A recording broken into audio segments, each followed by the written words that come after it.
Arsenal coast to victory against West Ham to put themselves top of the Premier League table.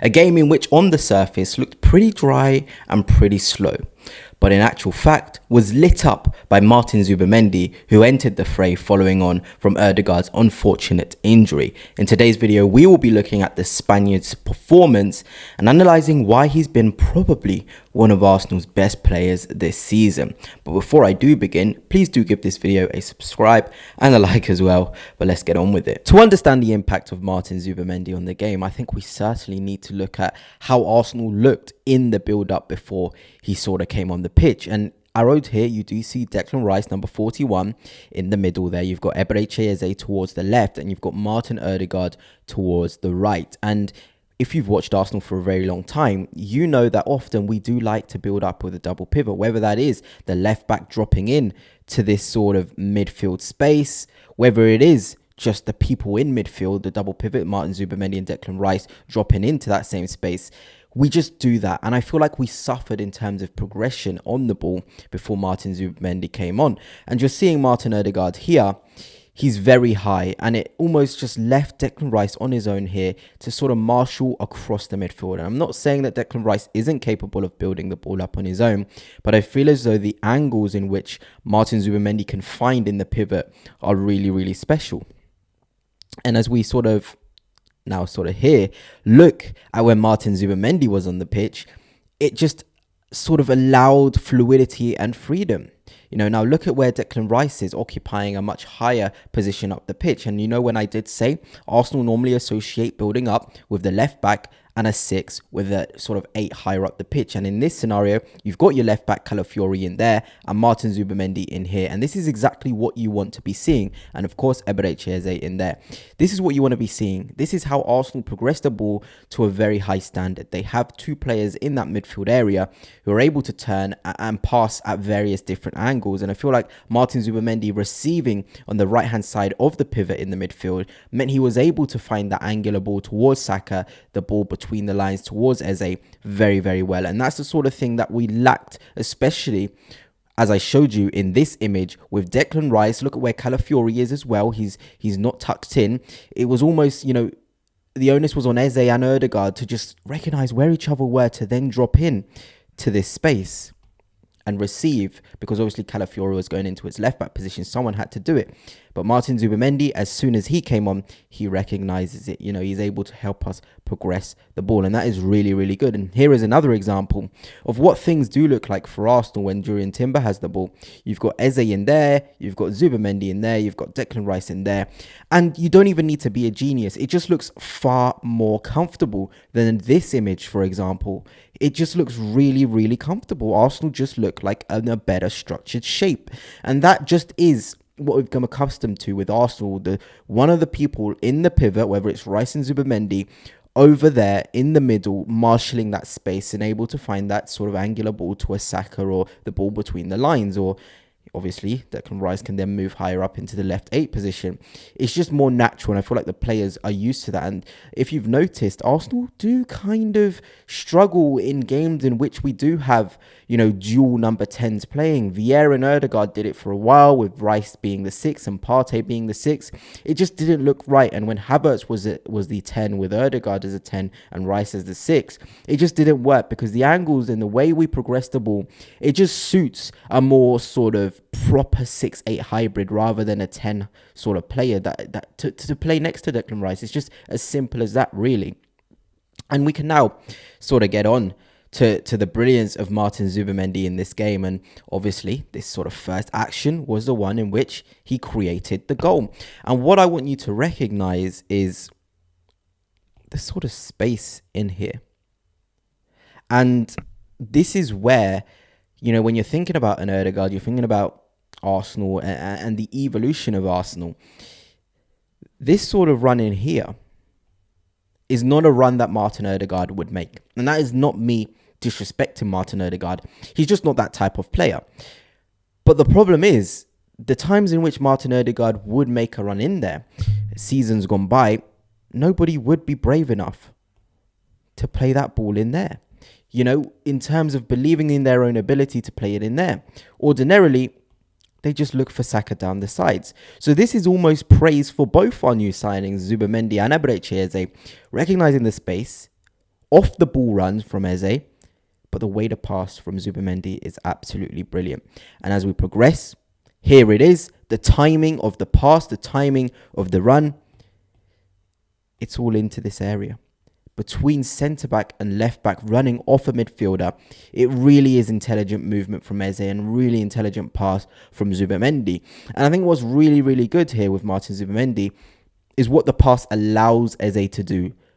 Eze hasn't even touched the ball yet. And you can see the weight of pass is perfect. It allows the attacker to make a decision, make movements based off their own instinct. They're not thinking about controlling the ball because it's angled so beautifully. And that's what these special players do. The empathy on the passes from Martin Zubimendi to unlock this sort of opponent was so impressive. And we needed that from him when he came off the bench. He increased the tempo, but he also slowed the tempo down at times. And you need those players who recognize rhythm. You're going to hear me say rhythm quite a lot because that's what Martin Zubimendi, too many Martins in the squad, was sort of showing. And obviously, Eze does take the shot here.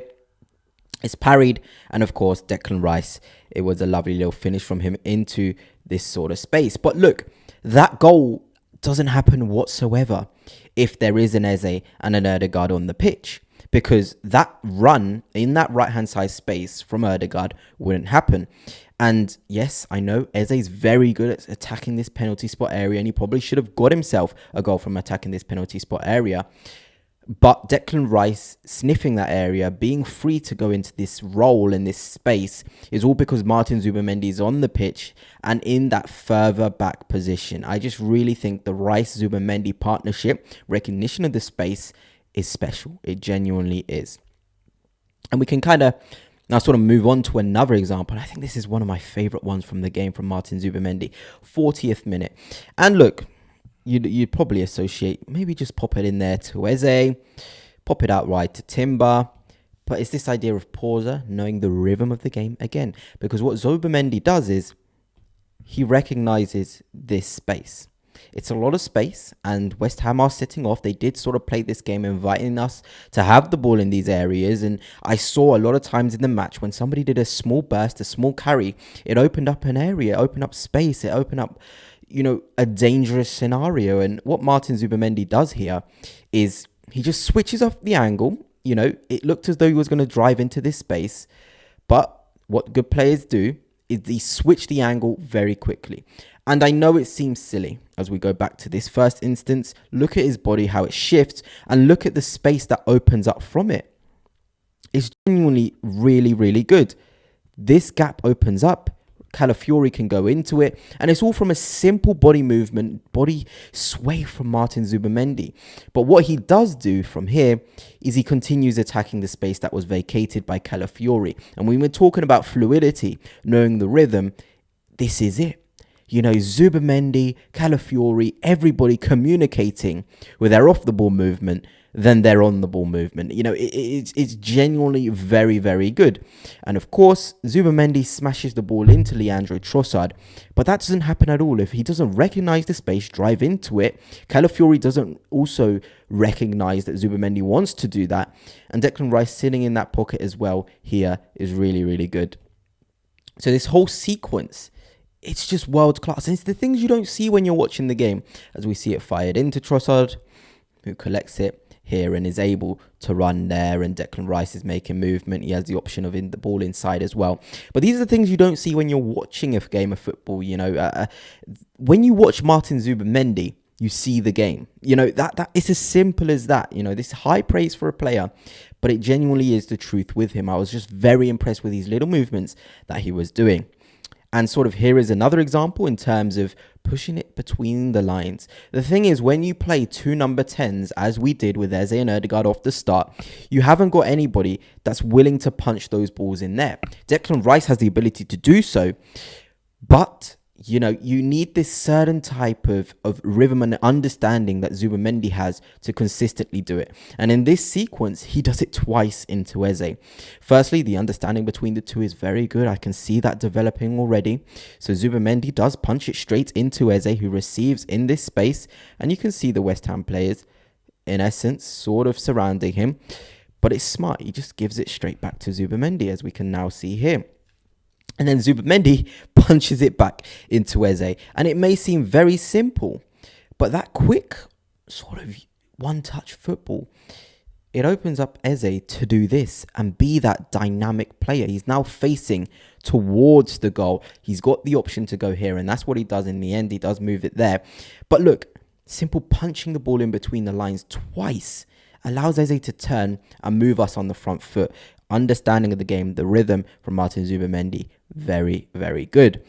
Here is another example, and it's a simple one, really. It's Martin Zubimendi and his ability to use both feet. And this is why he hasn't got much angle bias, because he sort of recognizes what leg to use to suit the player that's receiving. This empathy on his passes is so intelligent. It genuinely is.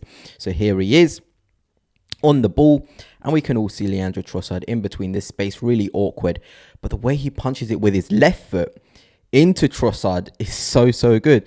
Because look, we can't lie, Martin Zubimendi is predominantly right-footed. But by playing it with his left foot, it means Trossard can receive on his right foot, and that's his stronger foot. It allows him to turn with it, to be forward-thinking with it. And in the end, Martin Zubimendi does play that ball into Trossard.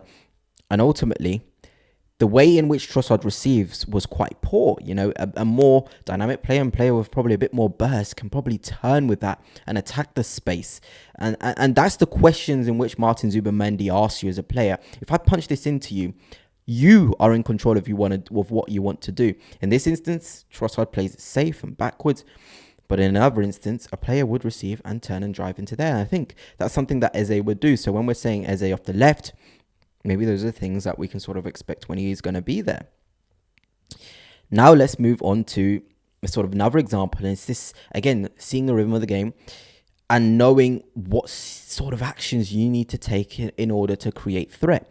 And here it's just simple. He plays a ball into Riccardo Calafiori, but look at him. He's already thinking about his next move. He's attacking the space in which is left here, because the West Ham players here are preoccupied on the player on the ball, which is Calafiori, and the off-the-ball runs from Leandro Trossard, Gyökeres, and others there. But by sprinting into that space, look where Martin Zubimendi is able to receive it in this forward area. And then you're asking your attacking players, can you make a run into there? Can I punch that ball into you?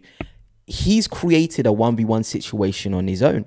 He genuinely has. And I'm talking about relationships already, but we've already seen so many sequences where the off-the-ball movements of Calafiori are recognized by Zubimendi. The off-the-ball movements from Eze are recognized by Zubimendi. You can see these things building up, and that's really good. And of course, what Zubimendi does is he punches it into Trossard, but he doesn't stop there. He continues running off the ball, and in another day, Trossard would spin it through there. And I think Trossard had a pretty strong game. If you really watch it again, he did have a good game. But that recognition from Martin Zubimendi to be in that area in the first place is generally world class. And that is what I want to be seeing from my 8-6 dual sort of player in Martin Zubimendi. And obviously, we can talk about the goal in which was created by Zubimendi, really forcing the issue. So we've seen him do different types of movement. We've got him forcing the issue by off the ball movement. That one I just showed you.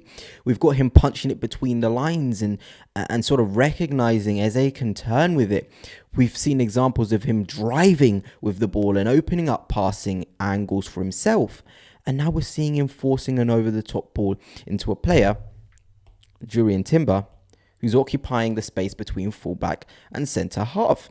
And there is Martin Zubimendi. The weight of pass is brilliant, and you'll see in this screenshot why it's brilliant, because it allows Timber to take it and be positive and go forward. Look, Timber's touch was superb, by the way, but that doesn't happen if the pass doesn't allow you to make the decision for yourself. And this is what I mean with Martin Zubimendi.